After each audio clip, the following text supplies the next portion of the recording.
नमस्कार मंडळी, मी प्रमिला तेलंग। आज आपण अंडा मसाला करणार आहोत। त्यासाठी इथे मी कढई घेतली। कढईमध्ये तेल घेतलं 1 चमचा मोठा। मग जिरं मोहरीची फोडणी दिली। त्यावर चेचलेला लसूण घातला। एक मीडियम साईजचा टोमॅटो घेतला आणि चांगलं तेलामध्ये परतून घेतला मऊ पडेपर्यंत। त्यानंतर इथे सुके मसाले घेतलेले आहेत। हळद घेतला, गरम मसाला घेतला, त्यानंतर 2 चमचे लाल तिखट, त्यावर धने पावडर आणि आपला थोडासा गरम मसाला। आता गरम मसाला म्हणजे सर्व मसाले असे तेलात चांगले परतून घेतले। त्यानंतर थोडंसं पाणी घातलं, का तर मसाले जळू नये म्हणून।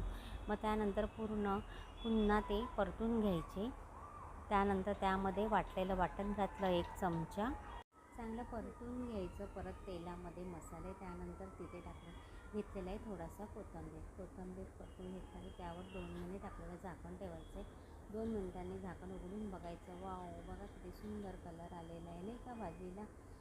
चांगलं परतून घ्यायचे मसाले आणि नंतर जी अंडी उकडलेली आहेत ना, ती अंडीमध्ये अशी कट करायची आणि एक अंडं त्यामध्ये सोडून घ्यायचं। त्याचबरोबर इथे मी 3 बारीक आकाराचे बटाटे घेतलेले आहेत, ते पण उकडून घेतलेले आहेत। आणि बटाटे तुम्हाला आवडत असतील तर घ्या, नाहीतर तुम्ही स्किप करा।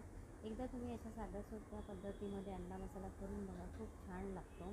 त्यानंतर इथे मी घेतले चवीप्रमाणे मीठ, थोडासा कोथिंबीर। आता सर्व आपण अंडी बटाटे सर्व मसाल्यांमध्ये मिक्स करून घ्यायचे। सर्व मिक्स झाल्यावरती आता आपल्याला किती ग्रेव्ही पाहिजे त्या अंदाजानुसार तुम्ही इथे पाण्याचं प्रमाण कमी जास्त करू शकता।